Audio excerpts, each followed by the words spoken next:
Hello, I'm Eric Snodgrass, and thank you for watching today's long-range technical forecast video brought to you by Nutrien Ag Solutions. This analysis is being provided for perspective only, and any decision made based upon this presentation is the sole responsibility of the person making the decision.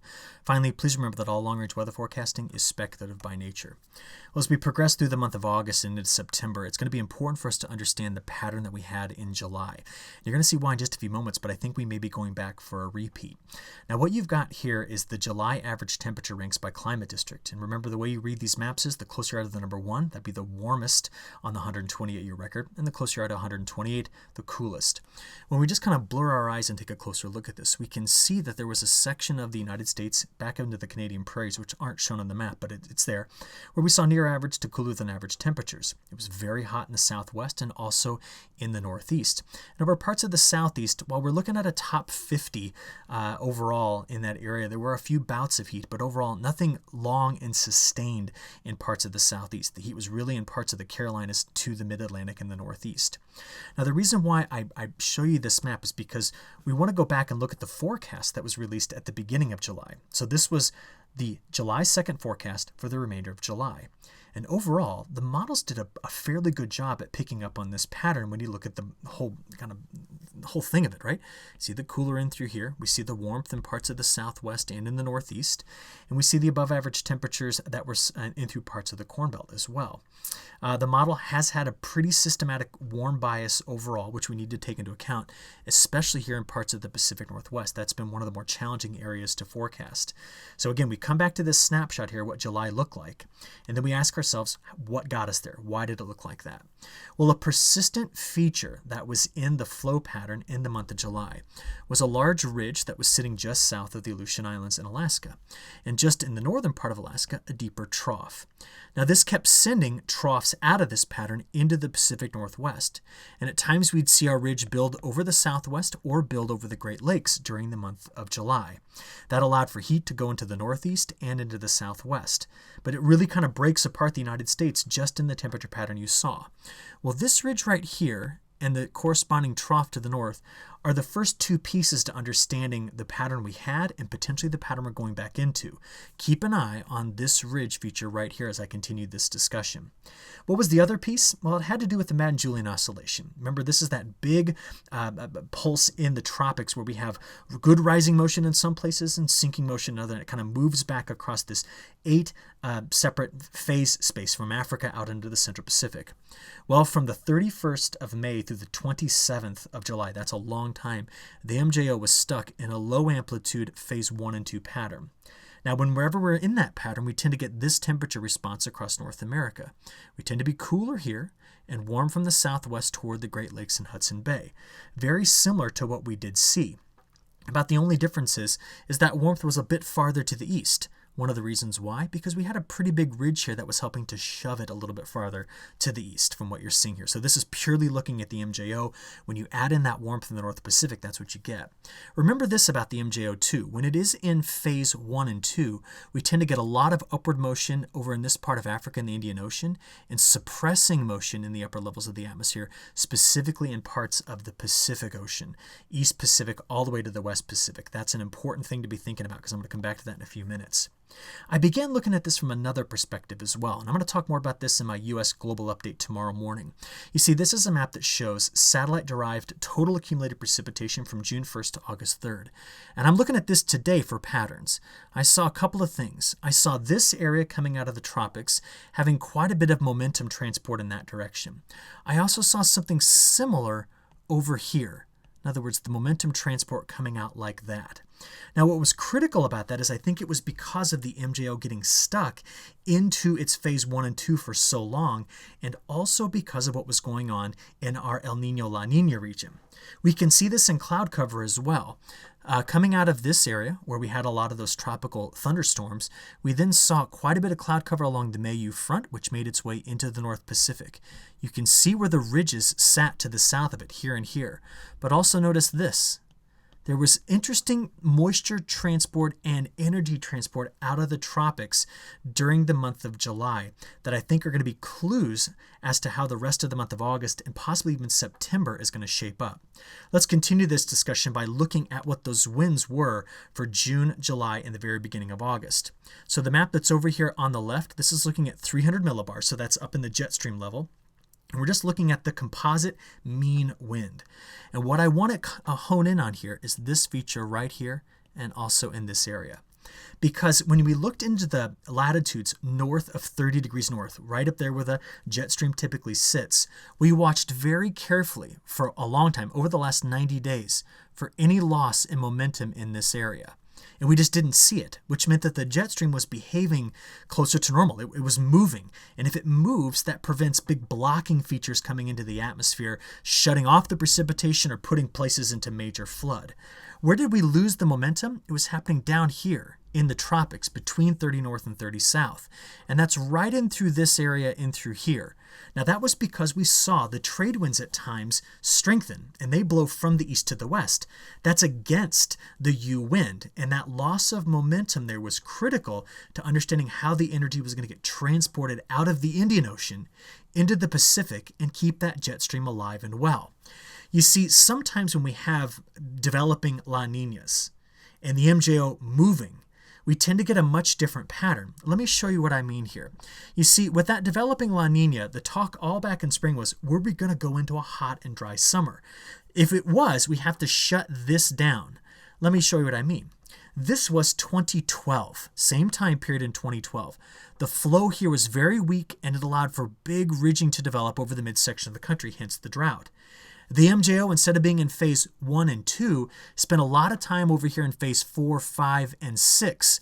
And what that did over North America and Central America, this area here, was to really put a lot of suppressing motion in the atmosphere, forcing the air to be capped, not a lot of vertical motion. Therefore, we lacked the ability to let the atmosphere exhaust and breathe upward, and therefore we shut down its ability to make a lot of precipitation. That's what happens in a true drought year. But we didn't have this in 2020 so far. And mainly it was due to what was going on in the North Pacific with that warm blob of water, I'll show it to you in a few minutes, and what the MJO was doing. You see, this right here was key to keeping the atmosphere running over the north of it, coming down to the Pacific Northwest, but not really building back into a huge ridge in the middle part of the country. Why? It was moving quickly. Despite this weak La Nina that's been showing up, and I do mean weak, really it's only touched on La Nina one time in terms of ocean temperatures, where the ocean temperatures back on May 29th got down to -5. They since rebounded in temperatures, but since July began, have come back down again to -0.4. So we're getting some cooling in here, thanks in large part to the blues I'm kind of putting in here between these two lines. Those represent stronger trade winds. So the trade winds are going, and they've really got going. And at times, those trade winds help to bring in some cooler air, like we're seeing here at the beginning of August. But overall, it's the competition between the cooler air in the Central Pacific and the the warmer air that's in the North Pacific. And what's causing it? The ocean temperatures beneath it. But we did get this pattern breakdown temporarily.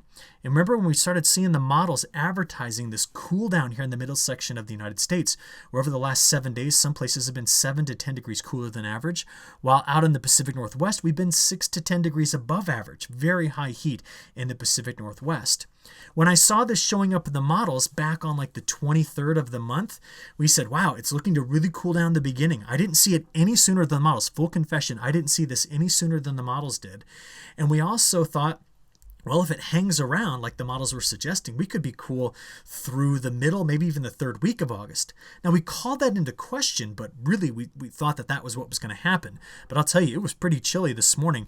We saw upper 40s, lower 50s for lows in and around the Great Lakes states. Well, here's what's going on. Ready? The MJO, which came out of phase 1, where it spent 60 days, moved quickly through phase 2, 3, and now is sitting in phase 4.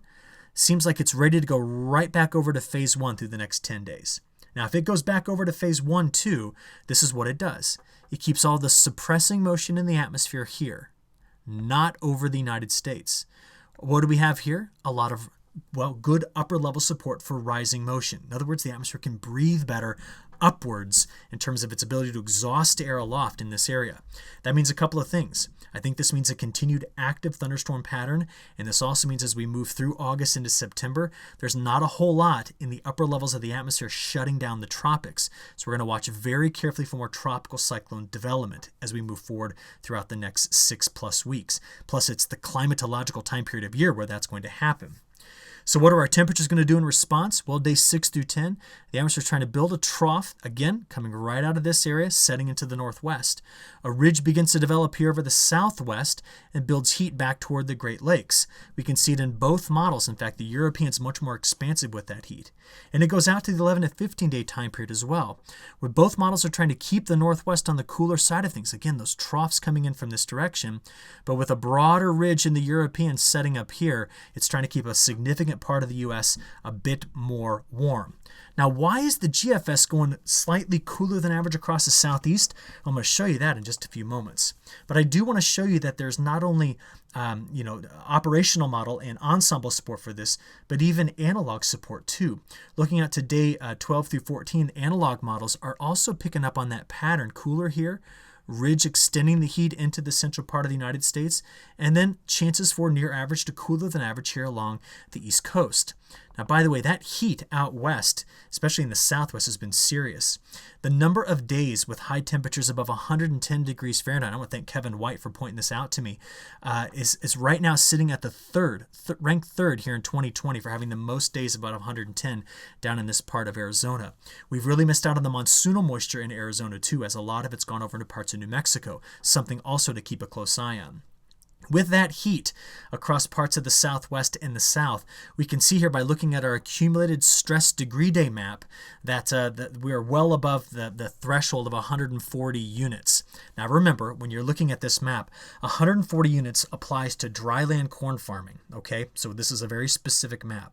If you get above 140 units on dryland corn farming during the corn growing season, we tend to see yield loss.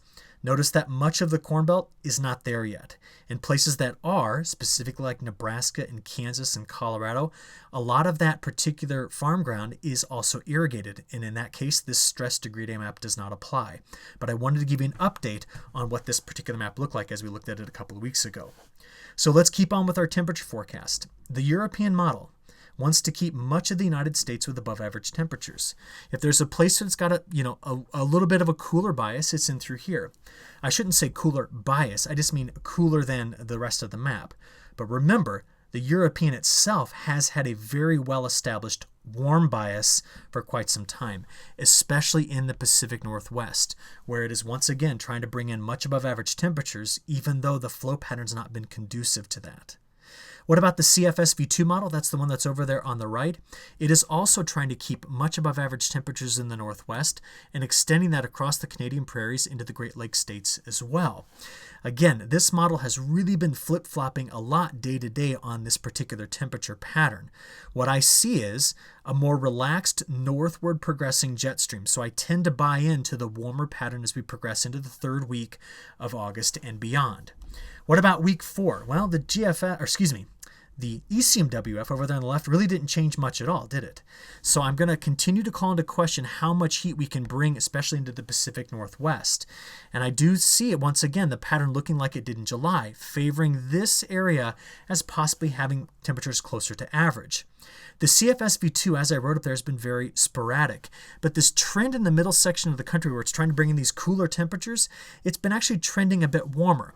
And again, I just have to call into question whether or not we can actually build in sustained above average temperatures in the Pacific Northwest. What do I see? I honestly see a potential here for maybe more of a repeat of the month of July in terms of our temperature patterns, but possibly a little bit more of a warmer bias here across North America. That's what I would see. So go back and look at that first image. I think that's what we're going to continue to build into here. From there, let's talk about precipitation. Our models have been performing very poorly in terms of predicting rainfall much beyond about a week, and in some cases not even that far. We've been discussing in a lot of detail that even though it's been a stormy pattern for much of the last 30 days, there are pockets where things are very dry. Look through parts of the Mid-South. Get into parts of the Southeast. You can see pockets of dryness in parts of Pennsylvania and in the Northeast as well, even though we did just bring in quite a bit of heavy rain in there. Of course, the one that a lot of folks are talking about is the dryness that's in parts of big section of Iowa, but in surrounding states as well, in Nebraska, southeastern South Dakota, and Minnesota, where we can see when looking at our soil moisture percentile, there are pockets in there where things in the top few inches are looking very, very dry. So the question is, are we going to be bringing precipitation into those areas? Because over the last 72 hours, of course, much of our attention was on Tropical Cyclone Isaias going up the east coast here. Outside of that, you can almost see the flow, can't you? Deep trough sitting here over the eastern United States, the cooler temperatures, the sporadic rainfall, the bigger storms that have come off of the high plains, and you can just see their trajectory coming down just like this off of that northwest flow. So keeping that in mind, where are we taking this over the next 7 days? Very stormy pattern from Florida up through the mid-Atlantic. Daily chances of storms in this particular area. We have our weekend chances of precipitation coming in through here.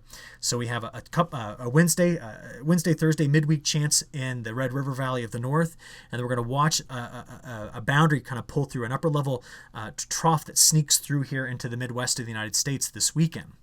One thing to notice, southwestern monsoon, very, very poor performer at this point in August. We would want to see much more moisture transport. But with the ridges we keep building over that area, it's hard to make that happen. This is day 10. Look at the GFS compared to the European. GFS is much more amplified in its pattern. Yeah, there's a ridge here, but a lot more northwest flow coming out of the Central Plains into the southeast, and a much deeper trough in the west. The European has a similar look, but it doesn't quite have the same sharpness, the same relief that the GFS does. And we can still see that southwestern ridge. Now let's go from here out to day 15. Look at the greater amplitude in the GFS over here on the left. Deeper trough in the Gulf of Alaska, hits the northwest and runs over a ridge. There is still this ridge over the southwest that extends in this direction, hence the heat. But you can see it's trying to increase tropical activity here and keeping the heights lower over parts of the delta getting back into central Texas. This will bring northwest flow into this area. What's the European doing? Well, we've seen it do this a lot, haven't we? You've seen me draw that quite a bit. Big expansive ridge here, and look at the consequence of that ridge in the precipitation pattern. The European wants to keep a much broader sector dry. Storms in the Canadian prairies through the northern plains of the United States. Storms over the Cotton Belt stretching up here into the mid-Atlantic. But I'm tending to favor more with what the GFS is saying. Keeping the ridge parked back a bit farther to the west, more troughs coming into the northwest, and some northwest flow cutting through through the Corn Belt into parts of the northern Cotton Belt. Now, what these models don't have a good handle on as we work our way to the middle and end of August is we're not going to know what's going on in the tropics. It's just impossible to forecast that out. But you did see earlier, the upper level atmosphere is allowing for more tropical developments. We're going to have to keep a very close eye on this. So what's my reasoning behind supporting the GFS versus the European in this case? I think it boils down to this. Looking all the way out there, this is to the 20th of the month. The GFS refuses to shut down the Gulf of Mexico moisture transport. It keeps the high pressure cell way out here just to the east of Bermuda, and it just keeps the flow going like this more often than not. We've seen that a lot. You see, the European wants to bring in that broader ridge and therefore put a surface high pressure cell somewhere between Little Rock and Nashville. And by doing that, it keeps a bigger section of the country drier with only hit or miss storms. I think it's just averaging too many ensemble members here, flattening out the flow and not catching the relief that the GFS is. Time will tell if I've got this right or not, but that's why we say this is speculative by nature. But my support in that comes from this map. You see, from the beginning of July to the beginning of August, when we look here at the flow of the atmosphere, we've noticed that the high pressure cell has stayed out here. Can you see the flow coming in this direction on one side and that on the other? So we keep bringing the moisture in, and we have yet to really do anything to slow that down. So when I see the MJO going back to phase 1, when I still see the warm water here supporting high pressure and the likelihood of more troughs coming in from this direction, what would stop me from saying that the pattern's not going to go back to what we saw throughout much of the month of July? So that would say, I think we're going to go back over to the above average temperatures, but with open Gulf moisture transport, storm systems, and lots of them as we progress into the month of August. I got punked by the models. I'm going to be upfront and honest with you. When they brought in that cooler trend there we saw back at the end of July, that was forecast for now, the model said keep it around, and I fell for it. I kept looking at them saying, what do I have in terms of evidence to go against it? And I wasn't confident enough in my forecast. Well, now we can see that things are shifting back to the way they were, and that's something where we're not shutting down that moisture transport. So this is what we're looking at, July 1st to August 2nd. Precipitable water. We can see that we've tapped into plenty of moisture out of the Gulf of Mexico. It's been dry in the southwest, as you can see here, but with troughs coming through, stormy pattern in the Canadian prairies, and it runs right over the top of this, all right? So I think that's what we should expect moving forward. We're going to watch it together and keep an eye on it. In tomorrow's U.S. Global Outlook, I will also show you the brand new European long-range forecast. We're going to take a look at what they're saying for September. But until then, hope you all have a great rest of your day, and we'll talk to you again in the morning. Have a good one. Thanks.